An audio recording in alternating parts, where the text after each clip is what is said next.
Oke, bismillahirrahmanirrahim. Assalamualaikum warahmatullahi wabarakatuh.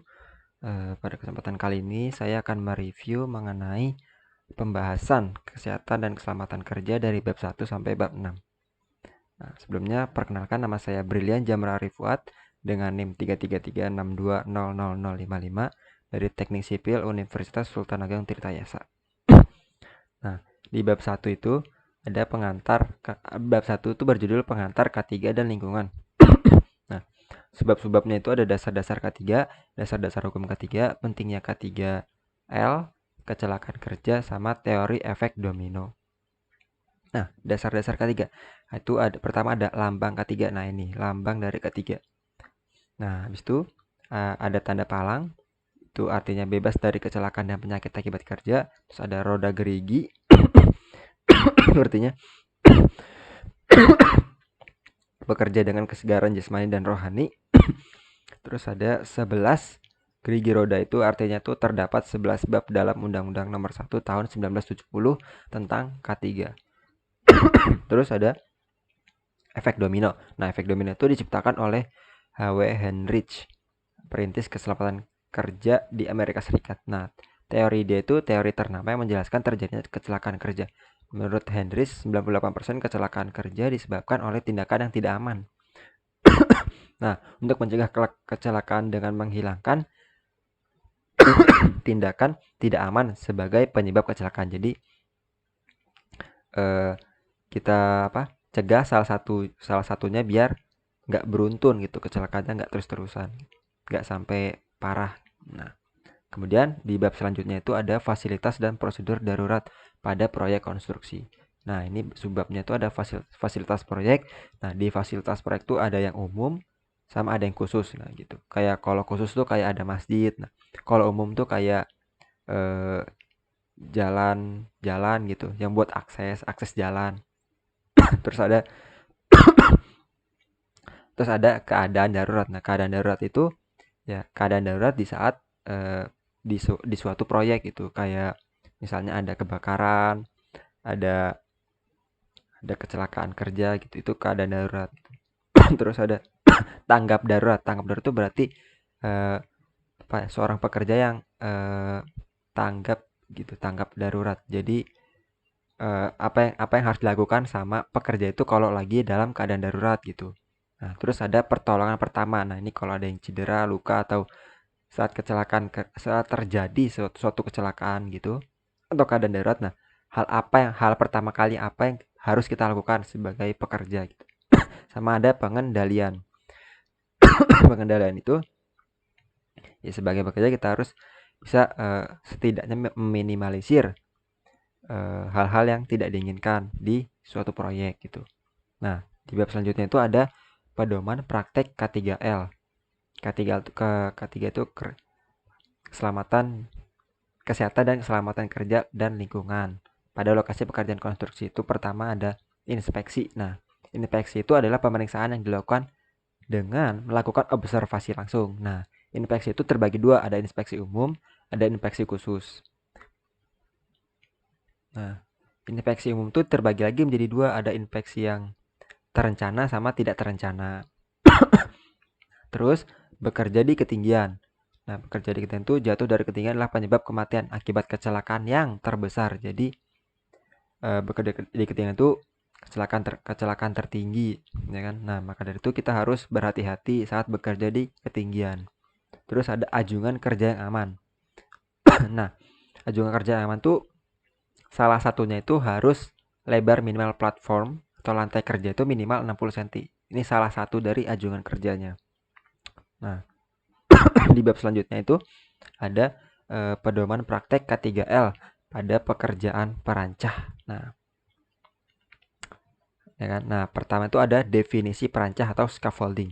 Perancah adalah struktur sementara yang disiapkan untuk akses atau digunakan untuk orang kerja atau digunakan untuk penopang material, mesin, atau peralatan. Nah, jenis-jenis perancah itu berdasarkan bentuk dan letaknya ya. Itu ada perancah penopang, ya kan? Biasanya di dasar buat struktur sementara juga, terus perancah gantung yang digantung, sama perancah bergerak yang fleksibel. Berani dibagi lagi, ya kan, ini juga dibagi lagi.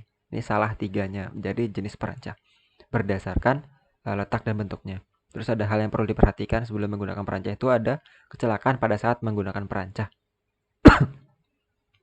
Lantai kerja harus diberi pagar pengaman apabila lebih tinggi dari 2 meter. Nah, ini juga hal-hal sebenarnya masih banyak lagi, dan ini menurut saya yang paling pentingnya, yang menurut saya ya lumayan penting lah. Terus ada upaya pencegahannya, itu upaya pencegahan dari kecelakaan kerja dari di saat bekerja di perancah. Itu pertama, perancah harus dipasang dengan aman, dibuat leluasa dan lebar minimalnya 60 cm. Nah, terus juga penggunaan perancah yang aman. Nah, batasi jumlah beban sama gunakan perancah yang sudah periksa, kayak biasanya ada label berwarna hijau, merah, dan kuning. Kalau bisa tuh pakai perancah yang label hijau. Nah, habis itu ada pedoman praktek ketiga pada pekerjaan bangunan gedung. Nah, pertama itu ada ketiga pekerjaan di tanah. Nah, terus ada ketiga pekerjaan beton sama ketiga pekerjaan struktur. Nah, dari ketiga ini tuh dijelaskan 4 ini. Ada jenis-jenisnya, jenis-jenis pekerjaannya, jenis-jenis kecelakaannya, bahaya dan risiko, sama pengendalian risiko. Nah, kayak misalnya pekerjaan tanah, jenis-jenis tanah, ada tanah selempung, ya kan. Terus kalau beton tuh ada yang pekerjaan beton tuh kayak ada yang ngecor, ada yang dicornya biasa, ada yang kayak disemprot pakai tekanan tinggi. Terus kalau struktur ada struktur baja, ada struktur kayu, ya kan. Terus jenis-jenis kecelakaannya juga beda-beda. Kalau di tanah tuh biasanya di dalam tanah kayak ada gas beracun mungkin, atau kelebihan tekanan udara yang tinggi atau rendah, terus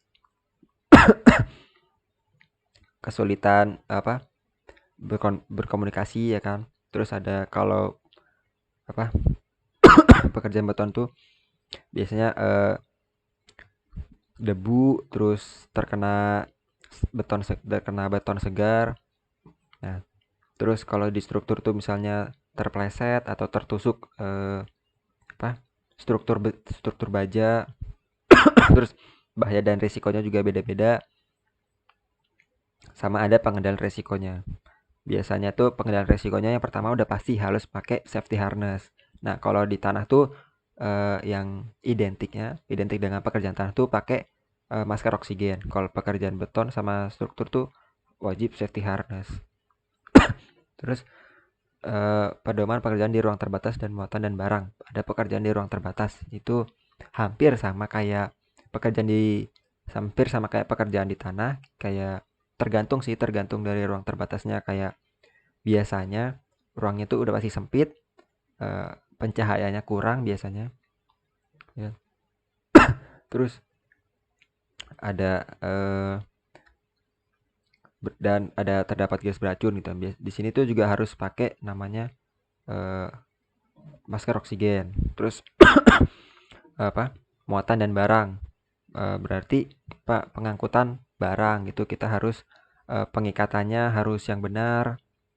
Ada dijelaskan juga melalui video juga, ya kan.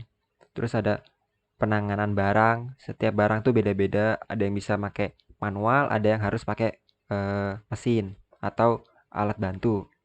Terus perencanaan pekerjaan pengangkatan, kayak misalnya tadi bendanya tuh harus diikat, sudutnya harus sesuai biar bendanya tuh nggak membebani dari alat beratnya tersendiri gitu kan. Terus harus ada operatornya, harus yang punya sertifikasi, harus ada operator, harus ada yang memandu juga. Terus ada truk dan peralatan bergerak. Nah, ini alat-alat berat yang digunakan. Nah, mungkin sekian saja penjelasan dan review dari saya. Mohon maaf bila masih banyak kekurangan. Wabillahi taufiq wal hidayah. Wassalamualaikum warahmatullahi wabarakatuh.